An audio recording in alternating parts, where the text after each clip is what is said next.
would I be if I wasn't running late? I'm gonna go get my eyebrows did as part of my maintenance for my birthday. So come with me. Just playing, just playing, just playing.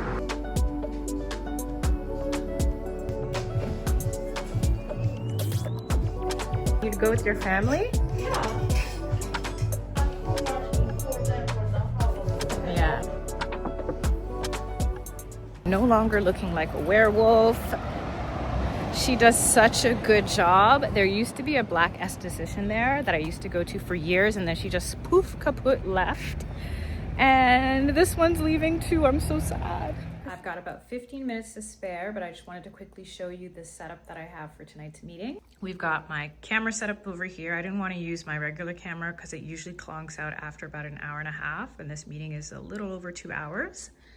And then I have my iMac over there, and even though the resolution's 5K, that webcam is not okay, so I need my light to give it a little boost. Background, so I don't get no pleasant surprises at play. Make me sad. Joey and Christina today. I've been a little bit quieter, but I'm going to get us started off.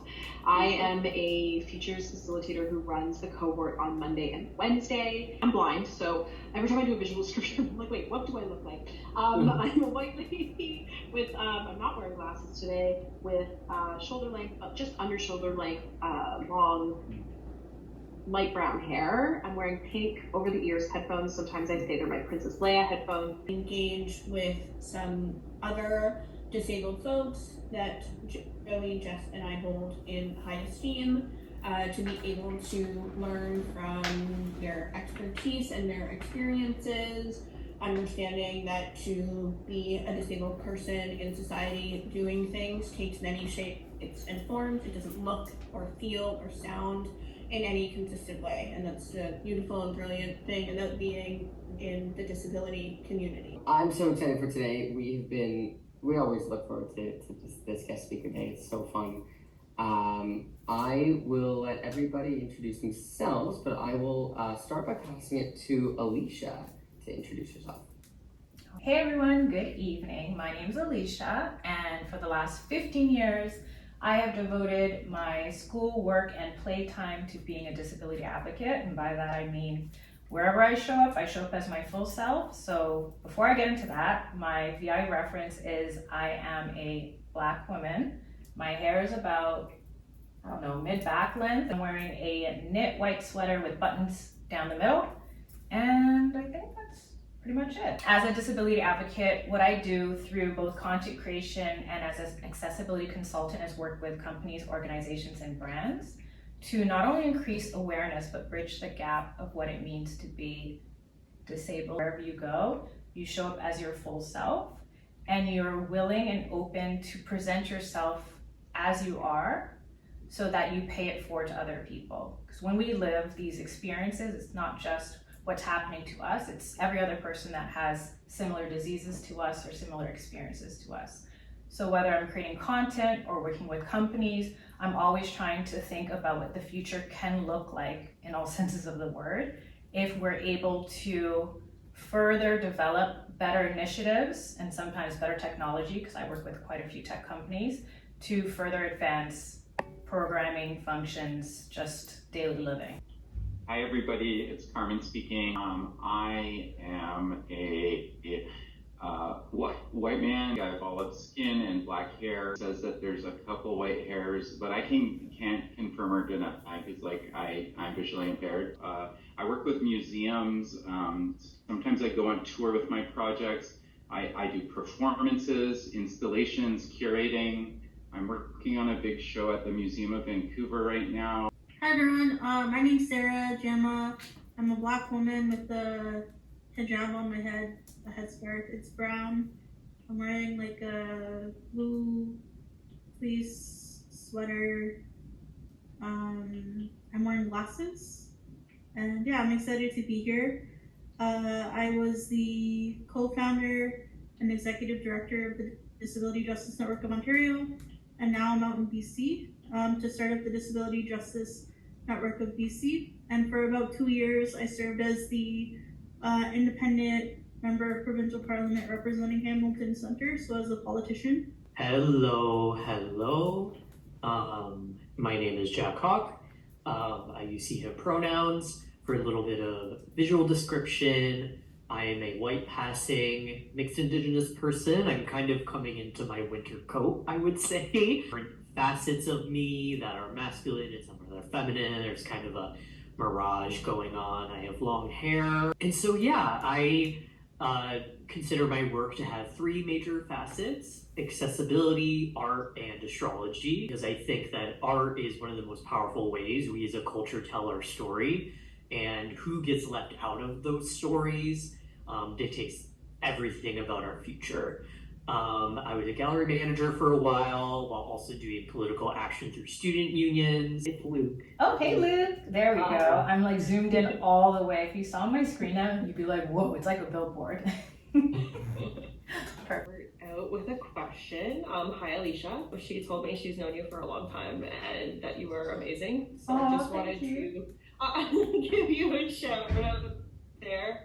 But I'm actually new. You mentioned it was later that you actually got diagnosed, so I was just kind of curious your journey on that. Settling into the diagnosis, I feel like it's an ongoing process. Even though it's been 15 years, which blows my mind every time I think about it, it's still something that I have to actively accept. So as far as settling into what your diagnosis is, especially if it's something that's degenerative, it's going to be a process that you're going to have to commit to every day.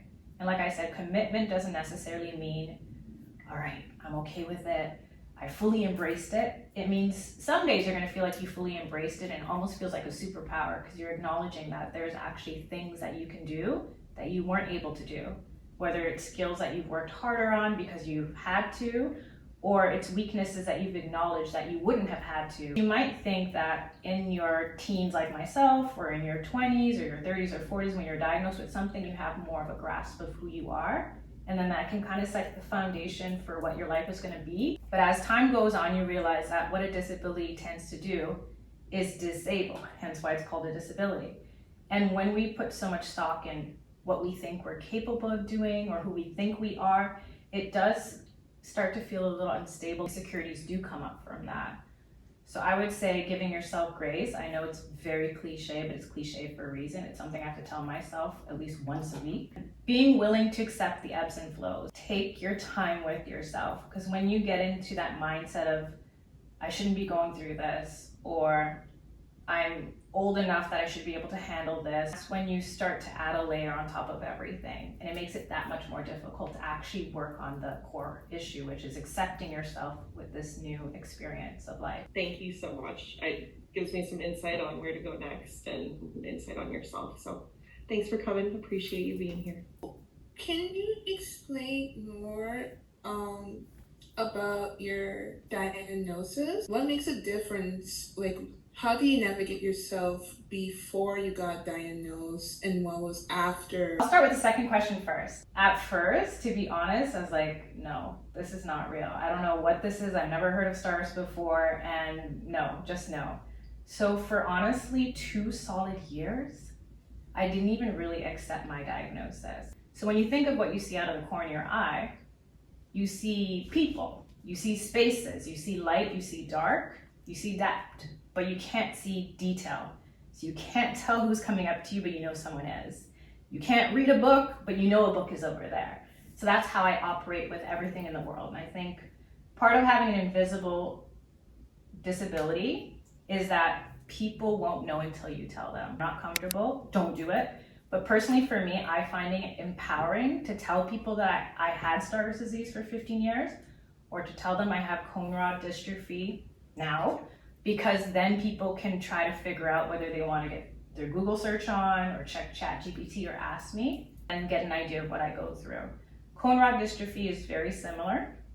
The biggest difference is it affects both the cones and the rods. Honestly, I do relate with you with the whole telling people about your disability, especially if it's invisible.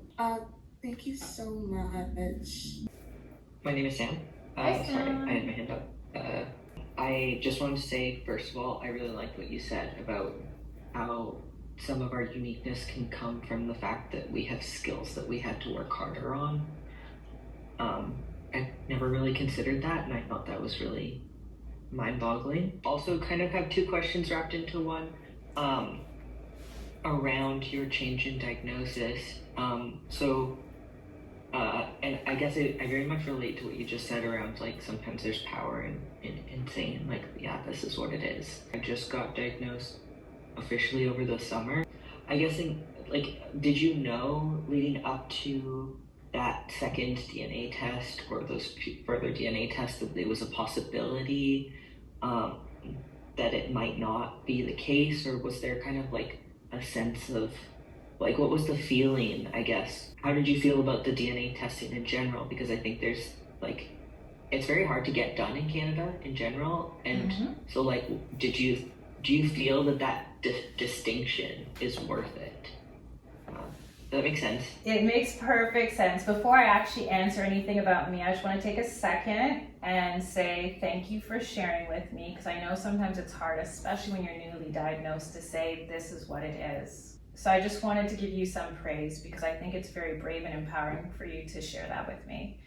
Now, to address the difference of diagnosis, I think because of the way it was sold to me, I had more time to think about it. There may be a cure or treatment, and that would drastically change my life. And I realized whether there's a cure or not, I am who I am, and I've become who I am because of this disease, and I'm grateful for it.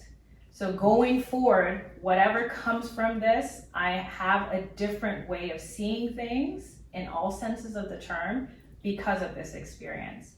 Now, my second thought was, it doesn't matter if there's a cure, it'd be great, but it doesn't matter from the basis of my life has been good despite being diagnosed with Stargardt's. Because there's so much stigma with disabilities, I didn't want to be part of the community. I was so worried that the world would look at me differently and treat me like trash.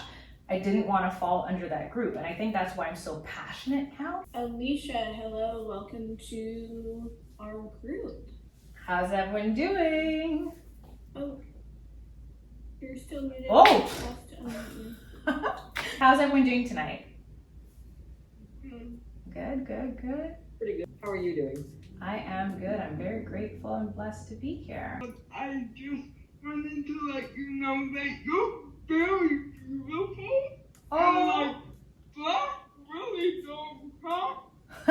Well, ask you what makes you the happiest. Paying it forward. When I was diagnosed and I went on Google and I typed in Stargardt's disease, all that came up were really old school chat rooms. Inside these chat rooms was a lot of negativity. People were complaining about it. So I was telling the last group, I was in denial for 2 years because I'm like, I don't want to be blind. I don't know what this is. Whatever they're saying it is, I'm not. And then I had to come to a place of self-acceptance and realizing that being disabled is not a problem. It's not a flaw, and it's also not my fault. Every time that I either create content or work with a company to bridge the gap, I feel like I'm helping other people who might have been in that position. Social media and movies and other media forms make a mistake of is just giving one idea of what a disabled person is. And that's not the experience, as all of us in this room know.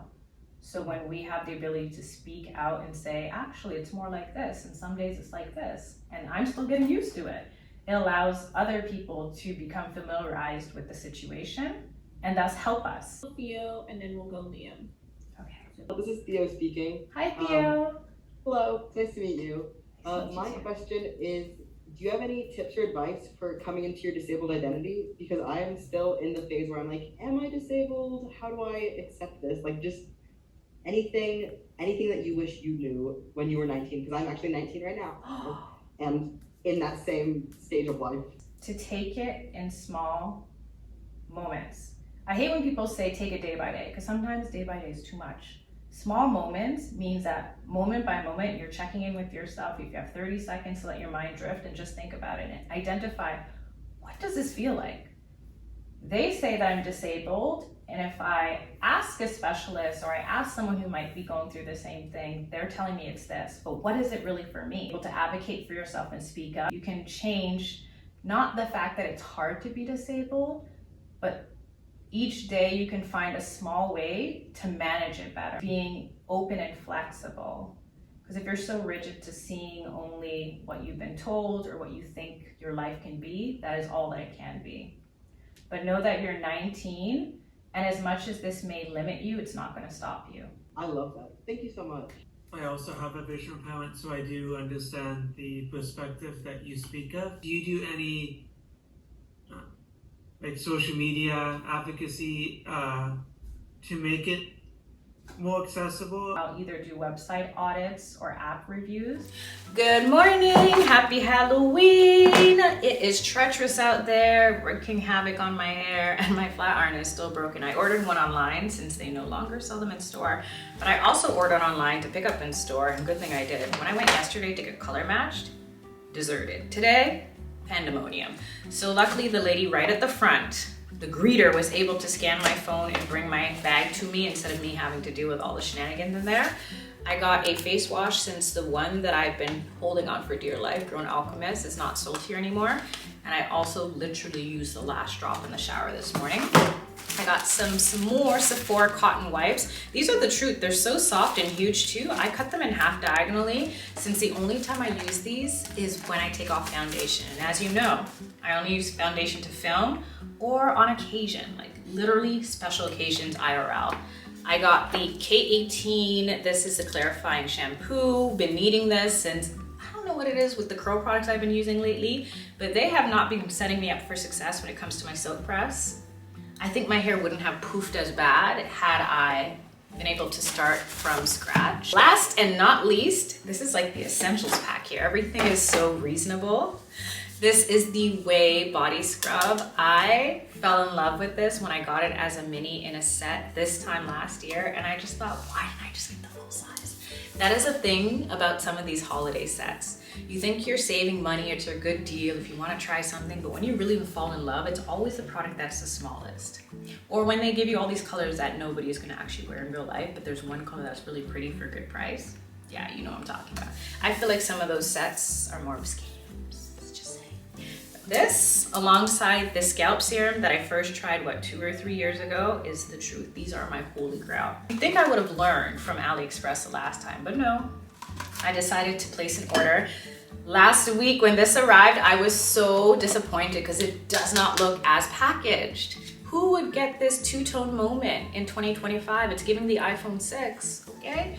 So I ended up getting this. I'm so excited. It is slightly sparkly, so it doesn't look tacky or childish. It's very subtle, and too bad you can't really see since it's so gloomy today.